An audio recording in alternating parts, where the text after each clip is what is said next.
Olá, bem-vindo ao curso de Planejamento Financeiro Pessoal Online. Meu nome é Fernando Alarcon, eu sou planejador financeiro pessoal e cofundador da Brain for Finance. Esta é a terceira aula do módulo 4 que fala sobre investimentos. Nesta aula nós vamos falar especificamente sobre modalidades de investimentos, as classes dos ativos. Vamos começar falando pela renda fixa, que é um dos ativos mais conhecidos, uma classe de ativo mais conhecida e com certeza você deve ter ouvido falar dela em algum momento.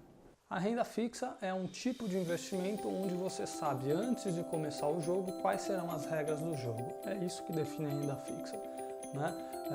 Ou seja, você de antemão, antes de começar a investir, você sabe qual vai ser a remuneração que o seu dinheiro que você está aplicando vai ter.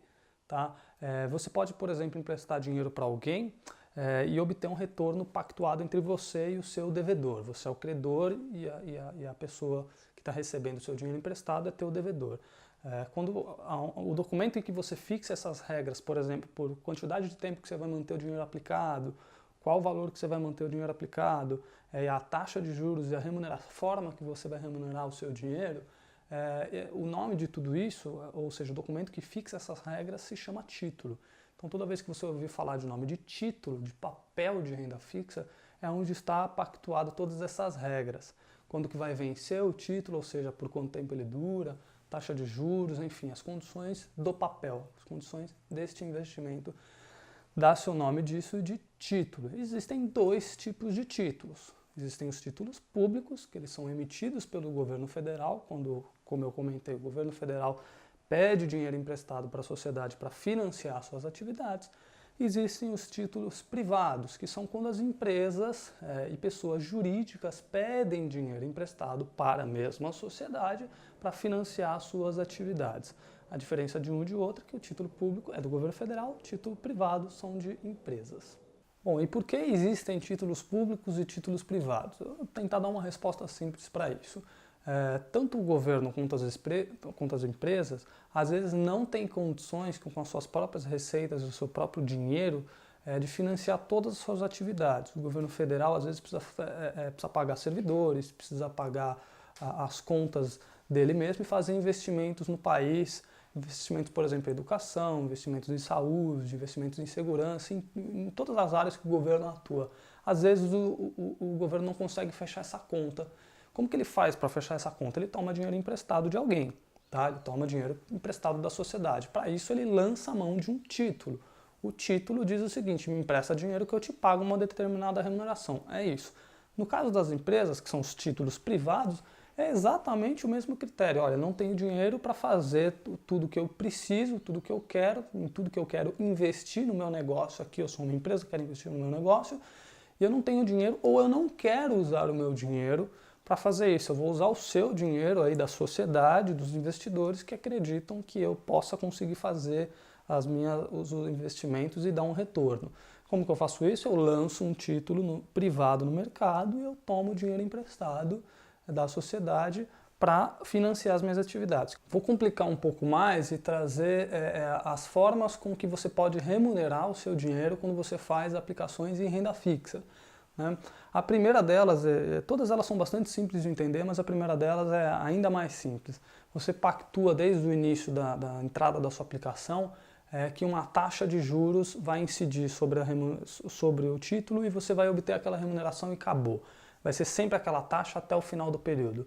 Dá-se o nome disso de taxa pré-fixada, porque você previamente fixou a taxa de juros que você vai receber por estar emprestando o seu dinheiro para alguém e você sabe exatamente o quanto você vai tirar no final.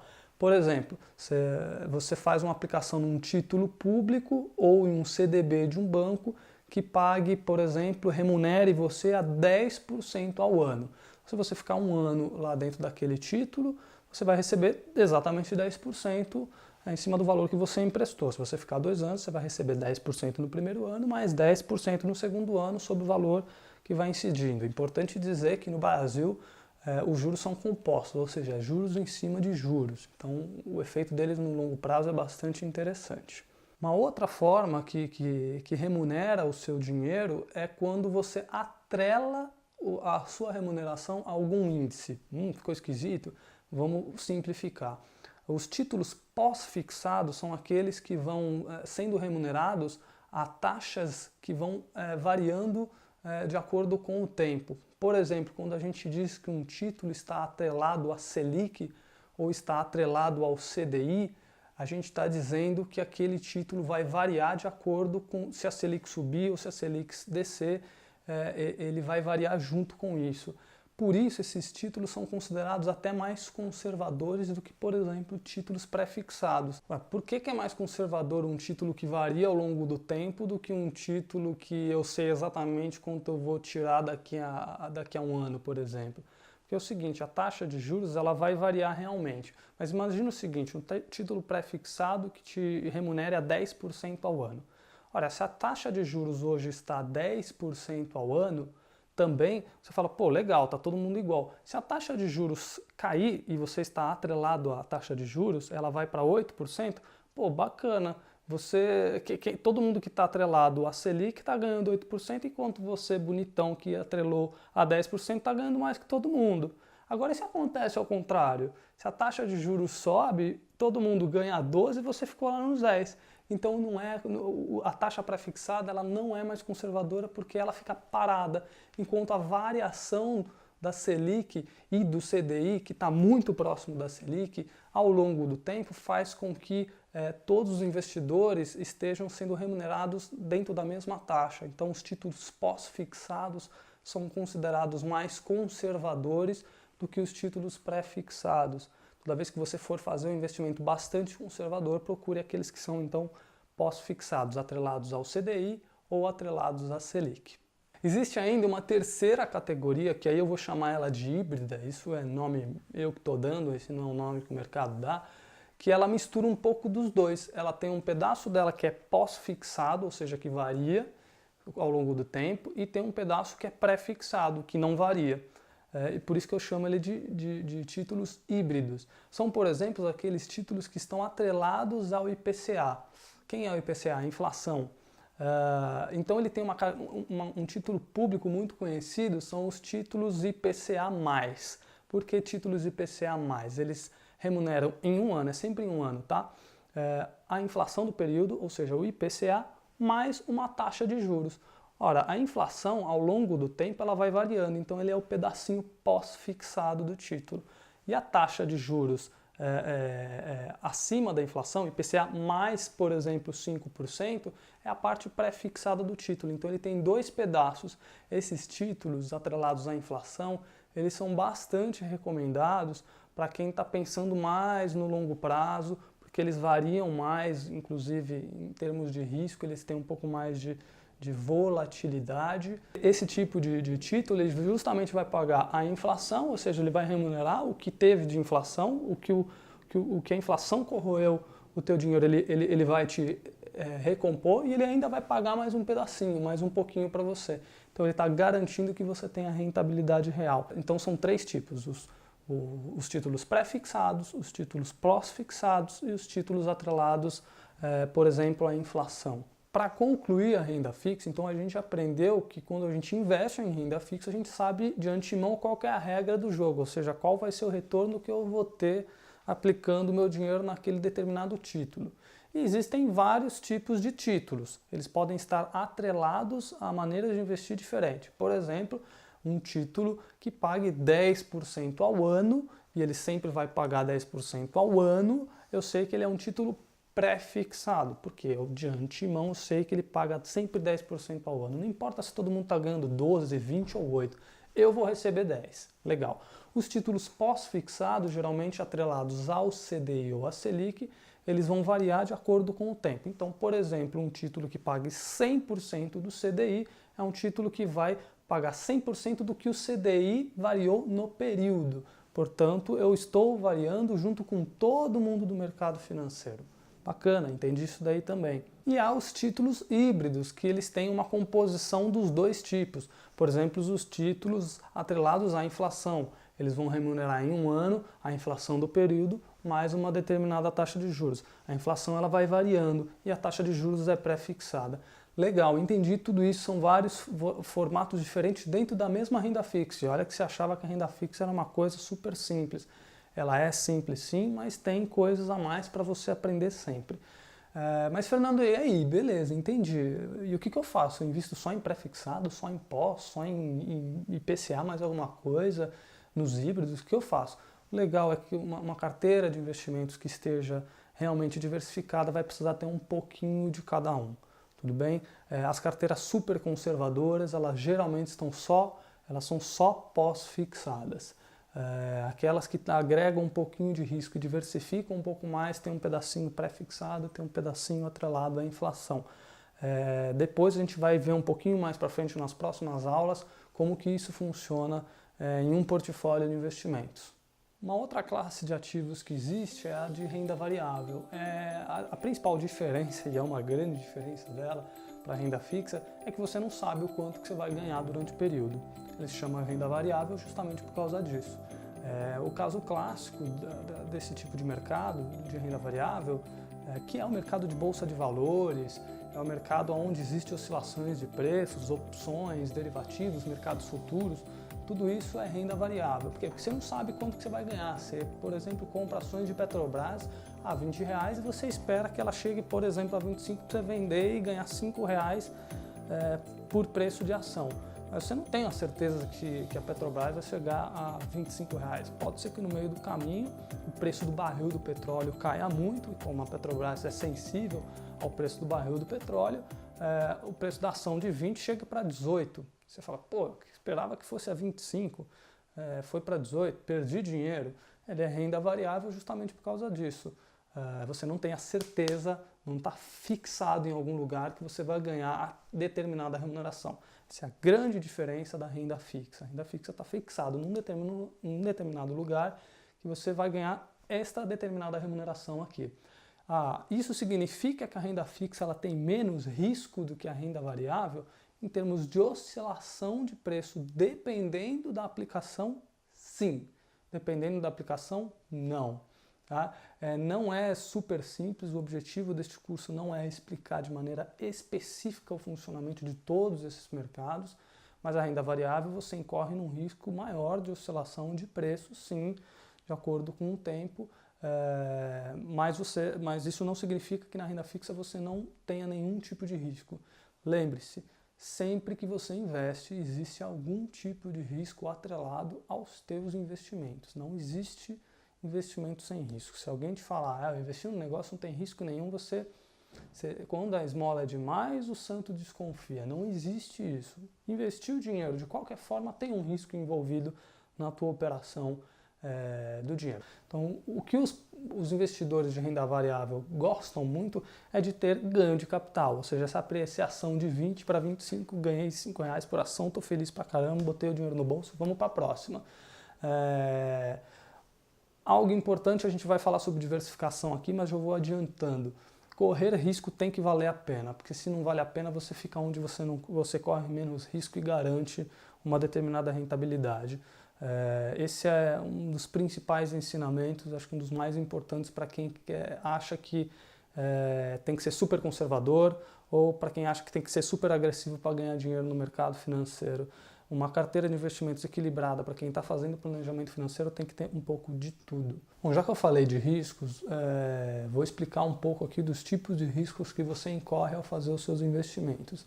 Existe o risco do país, que também algumas vezes se encontra como risco soberano, que é o risco de você, por exemplo, que é um investidor que está investindo nos ativos do Brasil, ou seja, nos investimentos que tem aqui no Brasil, você corre o risco do Brasil, das condições econômicas do Brasil. Quem não quer correr risco no Brasil, por exemplo, pega o dinheiro e manda para os Estados Unidos porque corre o risco dos Estados Unidos.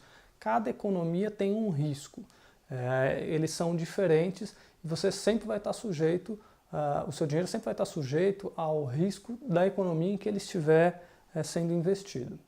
Existe um outro tipo de risco chamado risco de crédito. O mercado chama isso de risco de default. O que significa isso?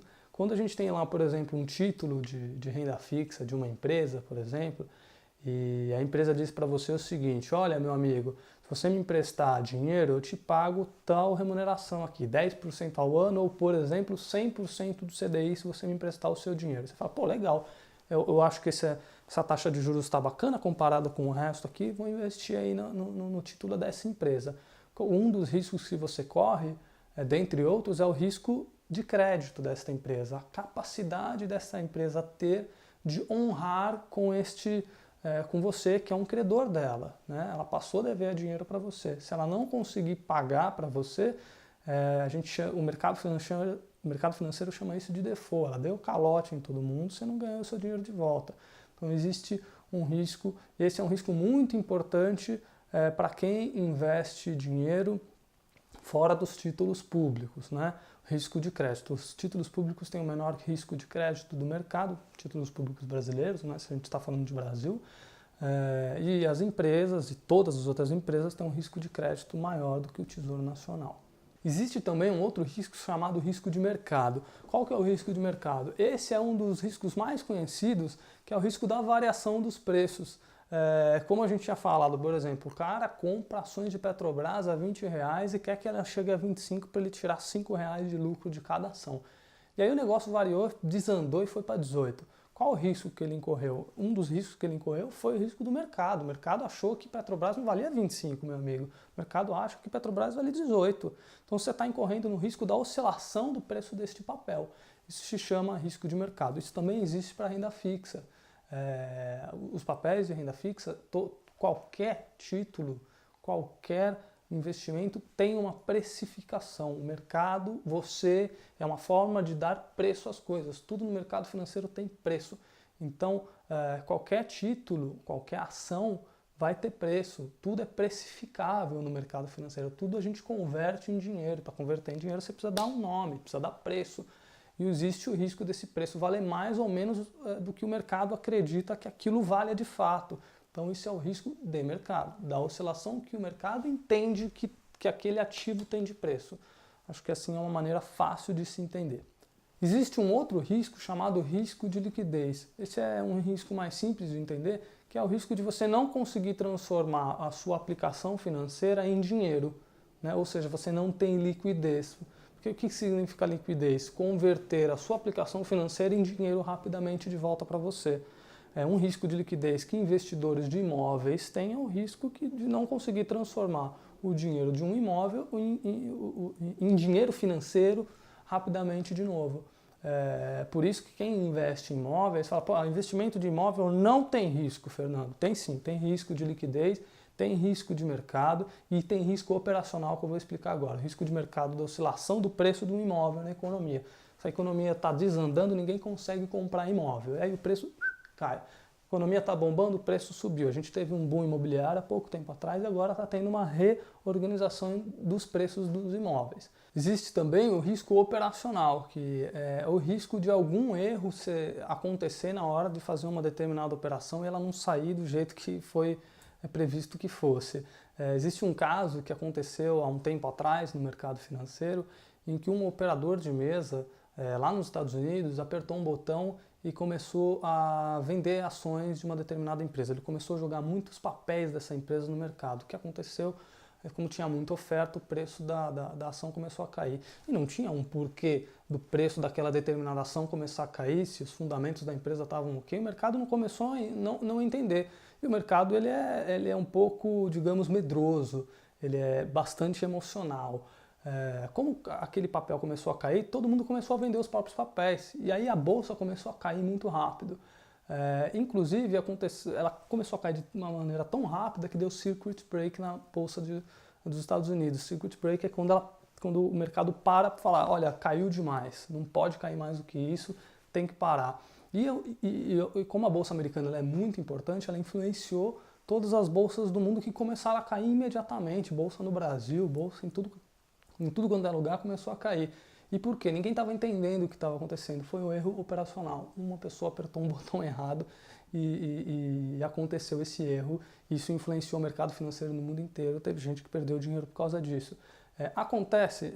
Todo dia acontece isso? Não, é raro, mas existe o erro, existe o risco operacional de não fazer a operação de uma maneira correta, tá? Ele é um risco menor, não é um risco que acontece sempre, mas existe. Fernando, então você está falando para mim que existe risco em tudo? Sim, eu disse que existe risco em tudo. Mas existe o risco de perder tudo, Fernando? Sim, dependendo do que você fizer, da operação que você fizer, se você não sabe o que você está fazendo, você tem o risco de perder tudo, mas em geral não funciona exatamente assim. A gente não vai sair fazendo aquilo que a gente não sabe fazer. Mas, Fernando, então até na poupança existe risco? Sim, na poupança também existe risco. É um risco muito pequeno, muito quase que mínimo, mas ele existe. É um risco sistêmico, ele existe ali. No Tesouro Direto tem risco, Fernando? Tem. No Tesouro Direto tem risco, Fernando. E em ações tem risco, né? Tem, mas ações também tem risco de oscilação dos preços. Pô, então tive uma ideia. Eu vou deixar o meu dinheiro parado na minha casa, debaixo do colchão, porque assim eu não corro risco nenhum. Sim. Meu amigo, tem risco. Tem o risco da inflação corroer o teu dinheiro e você perde dinheiro com isso.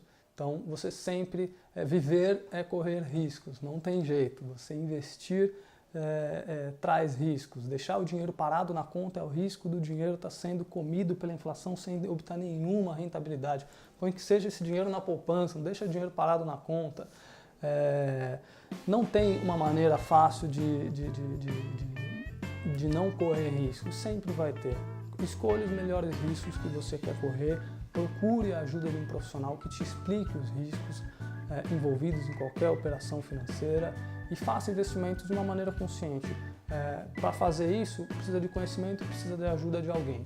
Procure a ajuda adequada, invista direito, para que o seu planejamento financeiro você atinja os seus objetivos. Isso acaba esta aula, nos vemos na próxima, até já!